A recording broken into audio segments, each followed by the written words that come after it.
రైట్గా YCP 5 ఏళ్ల పాలనంతా దోపిడీ దుర్మార్గం తప్ప మిగిలిందేమీ లేదని మంత్రి కొల్లు రవీంద్ర అన్నారు. తనకున్న పడని భూమిని కబ్జా చేసిన మన జగన్మోహన్ రెడ్డిదేనని విమర్శించారు. రెవెన్యూ వ్యవస్థ సర్వనాశనం అయిందని వ్యాఖ్యలు చేశారు. ల్యాండ్ టైటిలింగ్ యాక్ట్తో రికార్డులన్నీ ట్యాంపరింగ్ చేసేందుకు ప్రయత్నించారని ఆరోపించారు. కూటమి ప్రభుత్వంలో అభివృద్ధిని చూసి వైసీపీ నేతలు మతి భ్రమించినట్లు మాట్లాడుతున్నారని ఎద్దేవా చేశారు. సర్వే రాళ్లపైన జగన్ బొమ్మ చేసుకోవటానికి 700 కోట్ల రూపాయలను దోచుకున్నారని ఎద్దేవా చేశారు.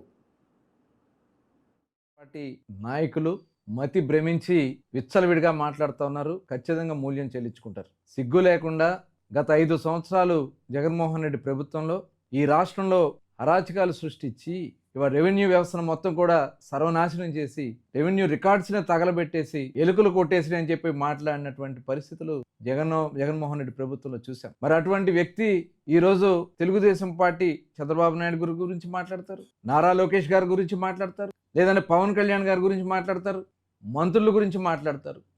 అసలు మీరు మనుషులా లేక వింత జంతువులా అనేది అర్థం కావట్లేదు. ఈ రాష్ట్రంలో రెవెన్యూ వ్యవస్థ మొత్తాన్ని కూడా ఆ రోజున రీసర్వే పేరుతో భూములు కొల్లగొట్టాలని చెప్పి జగన్మోహన్ రెడ్డి చేసిన ప్రయత్నం, ఆ రోజున మరి సర్వేరాళ్ల పేరుతో 700 కోట్ల రూపాయలు, అక్షరాల 700 కోట్ల రూపాయలు బొమ్మలు చెక్కించుకున్నది జగన్మోహన్ రెడ్డి కాదా? ఏదైతే పాస్బుక్లు తరతరాలుగా తల్లిదండ్రుల నుంచి తాత ముత్తాతల నుంచి వచ్చినటువంటి ఆస్తుల మీద జగన్మోహన్ రెడ్డి బొమ్మేసే హక్కు ఎవరిచ్చారు?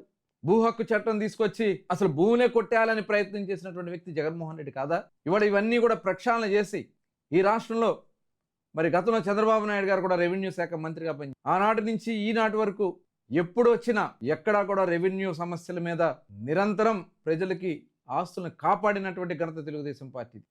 మీరు 22A అని పెట్టడం, ప్రభుత్వ భూములని పెట్టడం, నిషేధ భూములని పెట్టడం, కన్ను పడితే 22A, కన్ను పడితే ఇది ప్రభుత్వ స్థలం. కలెక్టర్ని బెదిరించి, రెవెన్యూ అధికారులను బెదిరించి భూదోపిడీకి చేసింది జగన్మోహన్ రెడ్డి అనుకో కాదా? ఇవాళ రెవెన్యూ శాఖ మంత్రిగా ఒక బలహీన వర్గాల నాయకుడు ఉంటే కనీసం జగన్మోహన్ రెడ్డి కీలకమైనటువంటి పదవులు ఏదన్నా బలహీన వర్గాలకు ఇచ్చారా?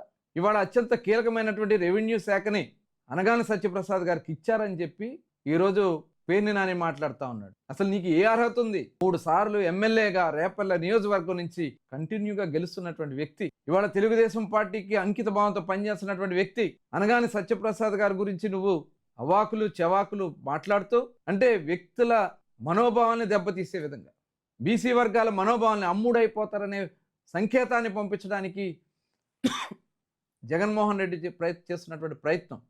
ఆనాడు మరి అనేక మంది ఎమ్మెల్సీలని బేరసారాలు ఆడతాక ప్రయత్నం చేశారు. ఆ రోజు కొంతమందిని లాక్కున్నావు. ఇది వాస్తవం కాదా జగన్మోహన్ రెడ్డి గారు? ఇవాళ ఇదే పేరుని నాని రెవెన్యూ అధికారులు రోడ్డు పడటానికి కారణం కాదా? ఆ రోజున మరి స్ట్రీట్ ఫీల్డ్ అంటే రోడ్లు కూడా స్ట్రీట్ ఫీల్డ్ అని ఇచ్చేసి దొంగ పట్టాలు ఇవ్వడానికి ప్రయత్నం చేసినటువంటి వ్యక్తి ఈ పేరుని నాని. పేద ప్రజల బియ్యం కొట్టేసి డబ్బులు కట్టేసి నేను దొరనైపోయాననే విధంగా ఇవాళ వచ్చి నీతి కౌరులు చెప్తానికి, నీ సొంత భార్య మీద కేసు పెడితే ఆవిడ పేరు మీద వ్యాపారం చేసి ఆవిడని రోడ్డున పడేసినటువంటి వ్యక్తి పేరుని నాని. మీరు చేసినటువంటి అక్రమాలు అనేక మంది బీసీ నాయకులను పొట్టబెట్టుకున్నారు, అక్రమ కేసులు పెట్టించారు. ఇవాళ జోగి రమేష్ చేసింది మహాపాపం.